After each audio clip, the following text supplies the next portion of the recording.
Sebelum ada negara, kerajaan, dan peradaban, saat manusia masih nomaden, timbul pertanyaan tentang bagaimana cara mengadili orang yang dianggap jahat. Di dalam ilmu hukum, kita mengenal hukum acara pidana atau criminal justice system, dan kita akan membahas mengenai sejarah dari hukum acara pidana. Sebelum manusia mengenal peradaban, Thomas Hobbes menjelaskan dalam bukunya Leviathan, ada sebuah kondisi di mana manusia belum berkelompok secara teratur. Kondisi itu dinamakan the natural condition of mankind atau state of nature. Pada masa ini, setiap orang menjadi serigala bagi sesamanya atau yang lebih dikenal dengan Homo homini lupus, sehingga kondisi yang terjadi adalah kekacauan total.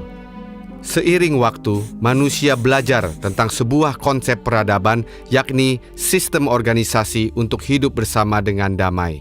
Di abad 16-17 muncullah sebuah era baru, di mana ada raja-raja yang mengklaim dirinya berkuasa untuk kemaslahatan orang banyak, atau yang dikenal dengan era The Rise of Monarchical Structure. Pada masa itu, raja dianggap sebagai keturunan Tuhan yang memiliki kekuatan dan kekuasaan untuk melakukan apapun dalam melindungi kedaulatannya. Seperti halnya raja-raja di Nusantara, mereka memiliki kekuasaan untuk mendefinisikan kejahatan dan menghukum orang jahat. Hal ini dapat ditemukan dalam catatan Rycliffe van Huns, Gubernur Jenderal Hindia Belanda pada masa itu. Pada tahun 1656, raja akan memberikan titahnya untuk menghukum orang. Pada masa ini, hukum sepenuhnya ada di tangan raja. Dengan berkembangnya peradaban, banyak orang berpikir bahwa kekuasaan raja yang begitu besar dalam menentukan hukum merupakan kesewenang-wenangan. Puncaknya, muncul sebuah era yang dinamakan Age of Reason pada abad ke-18. Age of Reason adalah sebuah gerakan intelektual yang fokus kepada kebebasan individu dan sains. Salah satu produk yang sangat simbolik adalah Revolusi Prancis dengan hancurnya penjara Bastille. Revolusi tersebut melahirkan The French Declaration of the Rights of Man and the Citizen. Deklarasi tersebut dibuat untuk pertama kalinya melindungi dan menjaga hak-hak asasi manusia, bahwa tidak ada satupun orang yang bisa ditahan, ditangkap, dan dipenjarakan kecuali sesuai dengan aturan hukum yang diciptakan oleh masyarakat, bukan raja. Peristiwa global tersebut turut mempengaruhi politik hukum di Nusantara.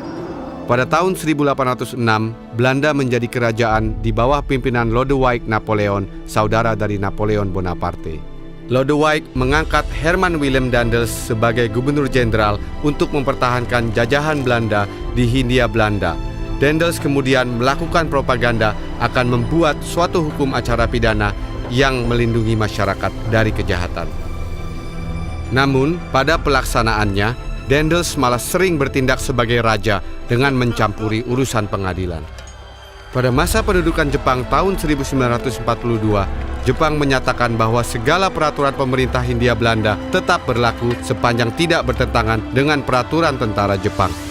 Pada faktanya, pengadilan yang dibentuk Jepang hanya untuk melancarkan kepentingan politik Jepang pada masa Perang Dunia Kedua.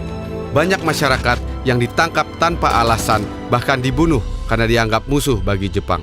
Setelah Indonesia menyatakan kemerdekaannya pada tahun 1945, dibentuk pula tata peradilan di daerah yang sudah dikuasai Indonesia. Beberapa bagian masih diduduki oleh Belanda, sehingga susunan pengadilan masih berbeda-beda. Pada tanggal 19 Agustus 1945, bersamaan dengan disahkannya Undang-Undang Dasar dan kemudian melalui Undang-Undang Nomor 7 tahun 1947 dan Undang-Undang Nomor 19 tahun 1948, dibentuklah Mahkamah Agung, Pengadilan Tinggi, dan Pengadilan Negeri. Namun, tata peradilan di Indonesia terus berubah karena adanya gejolak politik secara global, termasuk agresi militer Belanda. Idealnya, penegakan hukum acara pidana haruslah bebas dari kepentingan politik manapun, tapi dalam praktiknya sangat sulit memisahkan hukum dari kepentingan politik. Pertanyaan utamanya, apakah kita sebenarnya masih menganut sistem absolut seperti raja yang menganggap dirinya sebagai hukum tertinggi, atau kita adalah negara yang sudah banyak belajar dari sejarah?